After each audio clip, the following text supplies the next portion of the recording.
अभिभावकगण और मेरे प्यारे दोस्तों, आज मैं आपको हमारे सर के द्वारा 34 वर्ष पूर्व लिखी गई एक कविता भीष्म प्रतिज्ञा की कुछ पंक्तियां सुनाने जा रहा हूँ।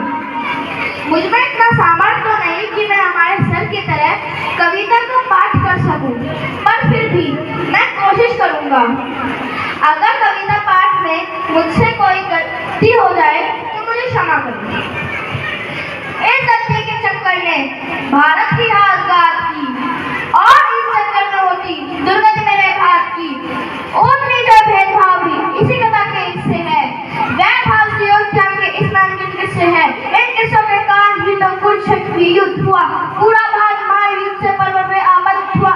दोनों पक्षों की रक्षा को तत्पर सभी परिचित थे और परिचित अपने हित थे। श्री कृष्ण ने महासमर में काम किए थे मिले जुले। दुर्योधन को सेना दे दी और अर्जुन को स्वर्ण मिले। चतुरंगी सेना को पाकर दुर्योधन मन में खुश था, लेकिन अर्जुन के मन में भी कहीं नहीं किंचित दुख था। कहा कृष्ण ने महासमर में नास्त्रों को धारूंगा, मां सारथी मन अर्जुन को रक्षित उतारूंगा। अर्जुन को नादान समझ दुर्योधन मन में फूल गया। माधव की मायावी माया को बिल्कुल ही भूल गया। जैसा कि आप सब जानते हैं, कृष्ण जी के ज्यादातर मायावी रूप, सभी मायावी रूप बचपन में ही घटित हो चुके थे। कालिया नाग का मर्दन, भूत नाग का मर्दन आदि। पितामह ने भी कृष्ण की प्रतिज्ञा के वचन सुने, वचनों को मन ना जाने क्या भाव बने। वह पितामह जो धर्म से गौरव सेना को अर्पित थे, वह पितामह जो राजा की गद्दियों से समर्पित थे, वह पितामह जो दुर्योधन की सेना के सेनापति थे, वह पितामह जिनके सब काल की गति थे, वह पितामह जिनके शस्त्रों पर लक्ष्य अंकित थे, वह पितामह जिनकी शक्ति से सब देकर शंकित थे, वह पितामह जिनके अस्त्र संवर्धन फट जाता था, वह पितामह जिनके तीरों से गंगा जल हट जाता था। जब सुने उन्होंने वचन किसके मन ही मन मुस्काए। यह सोच चलो मौका आया माधव को झुठलाया जाए। पितामह के यह विचार सुन सहमी प्रज्ञा थी। एक और भीष्म प्रतिज्ञा, दूसरी और देश प्रतिज्ञा थी।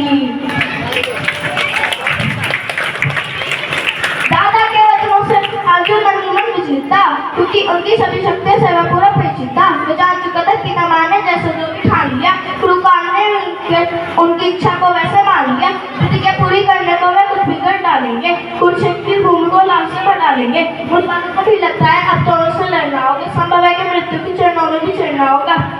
विचलित अर्जुन के मस्तक पर उभर उठी चिंता रेखा। श्री कृष्ण ने व्याकुल अर्जुन के मुख को देखा, बोल उठे पार्थ, तुझसे आज अगर तुम डर जाओगे, संभव है कि मृत्यु संभव है कि मरने से पहले तुम मर जाओगे। पितामह के यह विचार सहमी प्रज्ञा थी। एक और भीष्म प्रतिज्ञा, दूसरी और भीष्म प्रतिज्ञा थी। अगर आपको लगता है कि मैंने अगली 2 पंक्तियों में गीता का सार कह दिया, तो जोरदार तालियां चाहूंगा।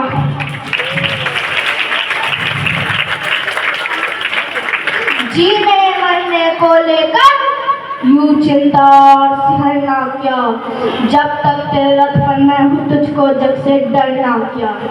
माधव के वचनों से अर्जुन में शक्ति संचार हुआ। कांधे पर गांधी सदावर लड़ने को तैयार हुआ।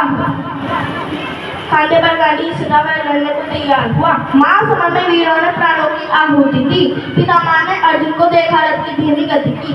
इससे आगे हमारे सर को 15 दिन लगे थे कि क्या लिखा जाए, क्या हुआ था कुरुक्षेत्र युद्ध में। फिर सरस्वती मैया ने खुद उनसे 2 पंक्तियां लिखवाई। रथ को रोका और वक्त ही पहले ही काम किया।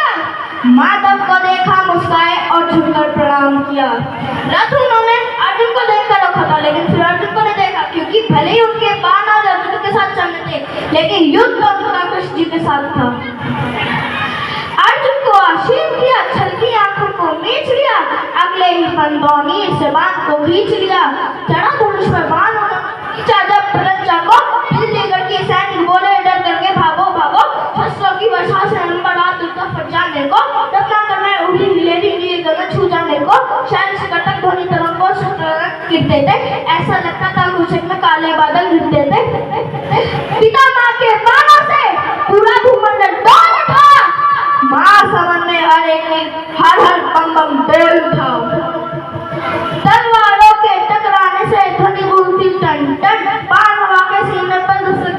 सनक सनक सन सन से और भयानक हो उठी थी मध्य पवन। कवच कुंडल वीरों के बज रहे थे खनन खनन। मस्तक पर अंकुश लगा करते थे गर्जन। घायल अश्वों की चीखें भी गूंज रही थी हिनन हिनन। बालें चलते ऐसे जैसे बिल्ली चलती कड़क कड़क। काट रहे थे वीर समर में सबको जैसा भड़क भड़क। घनन घनन गौर कटा गिरती जाती थी छन छन में। बाण कृपाल गदा से रक्त बहाता खड़गड़ में। उक्त चंडनी चंडामा के चरणों में नरकुंड चढ़े। बजा रहे थे घनन घनन यमराज नगाड़े खड़े खड़े। इस बीच में ज्वाला की बढ़ती जाती थी भड़कन। पिता माँ के लोहित लोचन देख बड़ी दिल की धड़कन। पिता माँ के लोहित लोचन देख बड़ी दिल की धड़कन। माँ समन्वय दाता ने काटे थे अन्य मस्तक पर। यह देखकर धरती रोई बादल बोले गड़गड़। चीखें गूंजी थी धरती पर। चीख चीख में क्रंदन था। लगता था उस रोज धरा पर मृत्यु का अभिनंदन था। इन लाइनों पर गौर फरमाइएगा। आपने आज तक मृत्यु का अभिनंदन सुना होगा। चीखें गूंजी थी धरती पर। चीख चीख में क्रंदन था। लगता था उस रोज धरा पर मृत्यु का अभिनंदन था। मां समन्वय महारथीगण जब जब